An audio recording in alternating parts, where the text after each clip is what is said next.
রমজানে এই কয়েকটা কাজ বেশি বেশি করার চেষ্টা করেন। 1 নাম্বার, প্রথম কাজ 5 ওয়াক্ত সালাত জামাতে পড়ার চেষ্টা করেন। পারা যাবে ইনশাআল্লাহ? খুব কঠিন কিছু বললাম ভাই? তার আগে একটা কাজ বলি, তারও আগে সেহরি করতে উঠেছেন এমন ভাবে খাবেন না যেটা এটা আপনার জীবনের শেষ খাওয়া। এমন ভাবে খাবেন না আল্লাহর ওয়াস্তে। এই জায়গায় আপনি খাওয়া নিয়ন্ত্রণ করতে না পারলে প্রবৃত্তিকে নিয়ন্ত্রণ করতে পারবেন না। এটা দরজা প্রবৃত্তি নষ্ট হওয়ার দরজা হচ্ছে এই পেট, মুখ আর পেট। যে পেটের দাস সে প্রবৃত্তিকে নিয়ন্ত্রণ করতে পারবে না। রমজান কি জন্যে আল্লাহ পাক না খেয়ে থাকতে বলছেন কেন? যাতে আপনি তাকওয়া অবলম্বন করতে পারেন, নফসটাকে কন্ট্রোল করতে পারেন। কথা কি বুঝতে পারছেন? পানি খাবো না কেন? পানি তো হালাল। নফসটা কন্ট্রোল করা, না আমি করব না, এটা আপনাকে প্রশিক্ষণ দেওয়া হচ্ছে। আত্মার নিয়ন্ত্রণের প্রশিক্ষণ দেওয়া হয় রমজান মাস। এটাই তো তাকওয়া। তাকওয়া মানে কি? এই যে একটা মরুভূমি মনে করেন, বা সমুদ্রের বিচ মনে করেন, কক্সবাজার সমুদ্রের বিচ, এখানে অনেকগুলো কাঁচের টুকরা রাখা আছে, কাঁচের টুকরা ফেলে দেওয়া আছে। আপনি হেঁটে হেঁটে যাচ্ছেন, পা ফেলছেন, টিপে টিপে পা ফেলছেন, এখানে একটা, ওখানে একটা, ওখানে একটা। এটা তাকওয়া। এইভাবে চলার নাম তাকওয়া। এটা এক্সাম্পল। সেহরি এত বেশি খায়েন না যেটা মনে হয় আপনার জীবনের লাস্ট খাওয়া, এমনটা খায়েন না। এরপরে 5 ওয়াক্ত নামাজ চেষ্টা করেন জামাতে পড়ার জন্য। যদি জামাত মিস হয়ে যায়, নামাজ ছেড়ে দিবেন না, বাসায় পড়বেন। যদি দেখেন ঘুমিয়ে গেছেন, ঘুম থেকে উঠলে নামাজ পড়বেন। যদি দেখেন ভুলে গেছেন, যখনই মনে হবে তখনই পড়বেন, নামাজ ছাড়বেন না। করা যাবে ইনশাআল্লাহ? যুব সমাজকে বলবো, যাই করো তোমরা যা কিছুই করো না করো, 5 ওয়াক্ত নামাজ ছেড়ো না। 5 ওয়াক্ত নামাজ তোমাদেরকে যে কোনো পাপ থেকে ফিরিয়ে নিয়ে আসবে ইনশাআল্লাহ। এই যুবকদের মাঝে অনেক যুবক আছে এখনো বসে এই পৃথিবীতে, যাদের মধ্য থেকে আল্লাহ পাক দিনের বড় বড় খাদেম বের করবেন ইনশাআল্লাহ। কাদেরকে বের করবেন? যাদের অন্তরে আল্লাহ পাক স্বচ্ছতা দেখবেন, পবিত্রতা দেখবেন, এদেরকে বের করবেন। এমন অনেক মানুষ ছিল যারা মিউজিক করতো, ছেড়ে দিয়ে ইসলামের খেদমত করছে। এমন অনেক মানুষ ছিল যারা জেনা করেছে, পরে ফিরে এসে আল্লাহর দিনে দায়ী হয়েছে। এমন অনেক মানুষ আছে যারা বড় বড় কবিরা গুনাহ করেছে, পরে তওবা করে ফিরে এসে আল্লাহর দিনের খেদমত করছে, আছে না? এই মানুষগুলোকে আল্লাহ পাক হেদায়েত দিলেন কেন? উত্তর, তাদের কলবটা ছিল পরিচ্ছন্ন, সৎ অন্তর ছিল, আল্লাহর ভয় ছিল মনের মধ্যে। আল্লাহর ভয় থাকে, ফিরে আসবে ইনশাআল্লাহ। আমরা দোয়া করি আল্লাহ পাক তাদেরকে ফিরিয়ে দেখ, আমিন।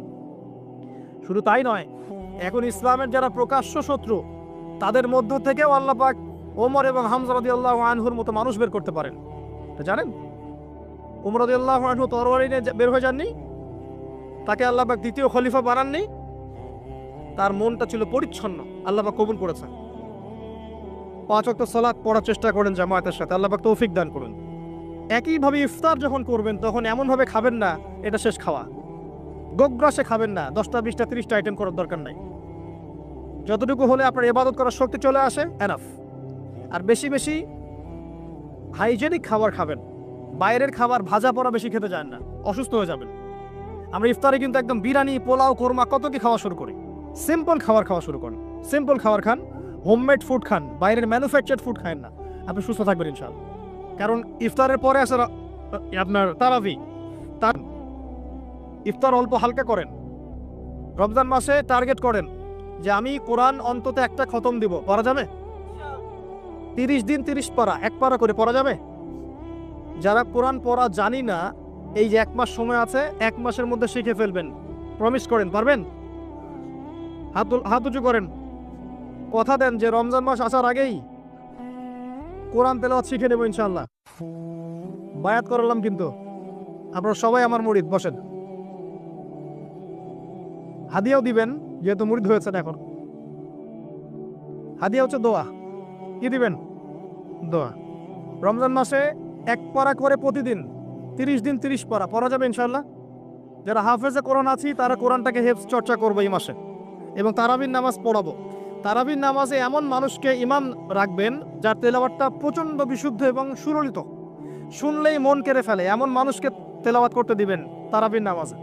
দেখবেন নামাজে মনোযোগ বাড়তে থাকবে ইনশাআল্লাহ। এটাকে এনজয় করবেন, তারাবিকে এনজয় করবেন।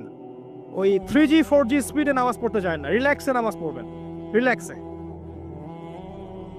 আর আমরা তো একটা ঝগড়ায় অভ্যস্ত, 8 রাকাত না 20 রাকাত। এই রমজানে আল্লাহর রাস্তায় ঝগড়া করতে যায় না। আপনি নামাজের কোয়ালিটি বাড়ায় দেন। যদি 8 রাকাতও পড়েন, নামাজটাকে লম্বা করে পড়েন, নবীর মতো পারা যাবে?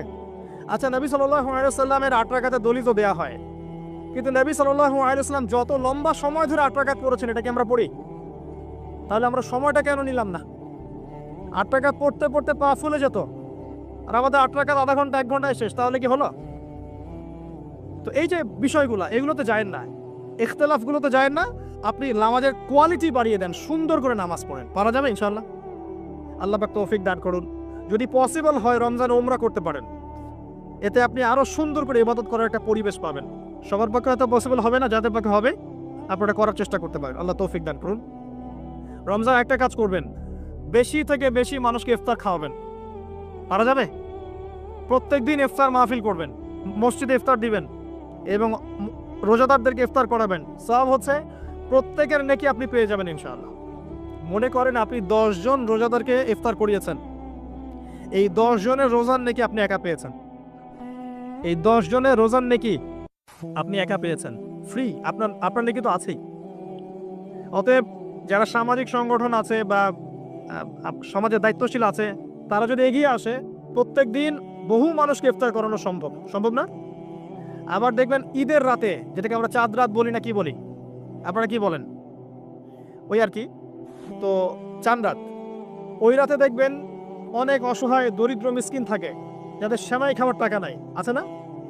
ওই রাতে আপনার সাদাকাতুল ফিতরগুলো দিয়ে দিবেন, সুন্দর করে বন্টন করবেন, ওই দরিদ্র মানুষের কাছে পৌঁছে দেবেন বাড়িতে বাড়িতে, পারা যাবে ইনশাআল্লাহ। এগুলোতে আপনি এনজয় করবেন রমজানকে। আত্মকেন্দ্রিকভাবে থাকলে এনজয় করতে পারবেন না। আরেকটা কথা আছে, রমজান মাসে যাকাত দিয়ে দিবেন, যার যার যাকাত যেটা আছে। যাকাত দিবেন না, জাহান্নাম অবধারিত। যে সালাত পরে যাকাত দেয় না কাফের, সালাত পরে কিন্তু যাকাত দেয় না, এটা কুফরি। আবু বকর সিদ্দিক রাদিয়াল্লাহু তাআলা আনহু যাকাত অস্বীকারীদের এগেইনস্টে যুদ্ধ করেছিলেন। যাকাতটা কিন্তু নফল কিছু নয়, ফরজ। নিসাব পরিমাণ সম্পদ হয়েছে, যাকাত দিতেই হবে। আর আমি অনেকদিন বলেছি, ইসলামিক ইকোনমিক্সের বেইজই হচ্ছে যাকাত। ইসলামিক ইকোনমিক্সের ভিত্তি হচ্ছে যাকাত এবং ব্যবসা। ধনীর সম্পদে গরিবের হক। বাংলাদেশে এমনও মানুষ আছে যার একজনের যাকাত দিয়ে 100 পরিবার চলা সম্ভব।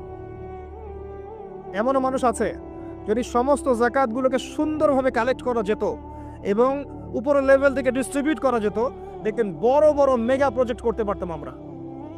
কে বোঝাবে কাকে? কে বোঝাবে কাকে? কথা বললেই তো সমস্যা। যাকাত গরিবের হক। ধনীদের সম্পদ থেকে যাকাত নিয়ে আপনি একটা পাহাড় করতে পারতেন সম্পদের। এগুলোকে সুন্দর করে ডিস্ট্রিবিউট করতে পারলে, যেখানে কোনো দুর্নীতি নাই, দেখবেন বড় বড় মেগা প্রজেক্ট হচ্ছে। আমরা তো ব্যক্তিগতভাবেই যাকাত দেই না, অনেকেই দেই না, নামাজ পড়ি যাকাত দেই না, নিসাব কি তাই বুঝি না। যাকাত কিন্তু ফসলেরও আছে, ফসলের ওষুধ আছে না, চাষিরা ওষুধ দেয় না। রমজান মাসে সাদাকাতুল ফিতর আছে, এটাও দেয় না অনেকে। এগুলো ঠিক না। যাকাত বাধ্যতামূলক। যাকাত দিলে সমাজে একটা সাম্য তৈরি হবে, গরিব না খেয়ে মরবে না।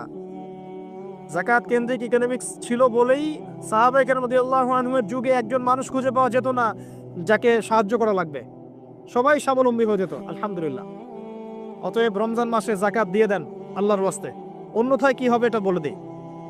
সূরা তাওবায় আল্লাহ পাক বলেছেন, এই সম্পদগুলোকে আল্লাহ পাক একত্রিত করবেন, করে আগুনে জাল দিবেন, জাল দিয়ে সোনা রূপা বানাবেন, গলিত গলিত উত্তপ্ত সোনা রূপা বানিয়ে আল্লাহ পাক পিঠে, গালে, কপালে লেপটে দিবেন যারা যাকাত দেয় নাই তাদের জন্য। আমরা আশা করি এই শাস্তি পেতে চাই না, পেতে চাই? আল্লাহ পাক বোঝার তৌফিক দান করুন। রমজানে আর কিছু কাজ করুন, বেশি বেশি আল্লাহর জিকির করেন, দোয়া করেন বেশি থেকে বেশি। হিসনুল মুসলিম বইটা কিনেন, এখানে অনেক দোয়া দেয়া আছে, এগুলো মুখস্থ করেন, আল্লাহর কাছে দোয়া করেন, দেখবেন ইনশাআল্লাহ তাআলা আপনার দোয়া কবুল হয়ে গেছে। আর রমজানে বেশি বেশি বাজারে যাবেন না। মাসের বাজার প্রয়োজনে এখনই করে রাখেন, রমজানে বাসা থেকে বের হওয়ার দরকার নেই। বেশি বেশি বাজারে গেলে বাজারের দোয়াটা পরে চলে আসবেন। নিত্য প্রয়োজনীয় কিছু সবজি টবজি কিনতে হয়, এগুলো কিনবেন, এটা হয়তো কিনতে হয়, কিন্তু মেইন বাজারগুলো কিনে রাখেন আগে থেকেই। আর এই সব এক শ্রেণীর মানুষ যারা আছে রমজানে নিত্য প্রয়োজনীয় দ্রব্যের দাম বাড়িয়ে দেয়, এদের উপর লানত অভিশাপ আল্লাহর। যারা ইচ্ছাকৃতভাবে মার্কেটে পণ্যের দাম বাড়িয়ে দেয় রমজান মাসে এবং রাষ্ট্রকে বিব্রত করে, জনগণকে বিব্রত করে, এদের উপর আল্লাহর অভিশাপ বর্ষিত হবে ইনশাআল্লাহ। এই কালোবাজারি যারা জোচ্চুরি করে, সিন্ডিকেট তৈরি করে, এই মানুষগুলোর উপর নবীর অভিশাপ থাকবে, আল্লাহর অভিশাপ থাকবে, দেখে নিয়েন। এই সময় মানুষকে আরো বেশি বেশি খাওয়াবেন, দাম আরো কমিয়ে দিবেন। উল্টা এই সময় দাম বাড়িয়ে মানুষকে ভোগান্তির মধ্যে ফেলানো হয়, আর মানুষ সামান্য তেলের জন্য, চিনির জন্য, বুটের জন্য দৌড়াচ্ছে ট্রাকের পিছনে। সরকারের পক্ষে সব কাজ একা করা সম্ভব? আমরাই তো সিন্ডিকেট করছি, এখানে তাদের কি দোষ? অতএব ব্যবসায়ীদেরকে সতর্ক করব, ব্যবসা এই মাসে করতে চান না, পরকালের ব্যবসা করেন, ইহকালের ব্যবসা করতে চান না। রমজান মাসে পণ্যের দাম ফিক্স করে কমিয়ে দেন।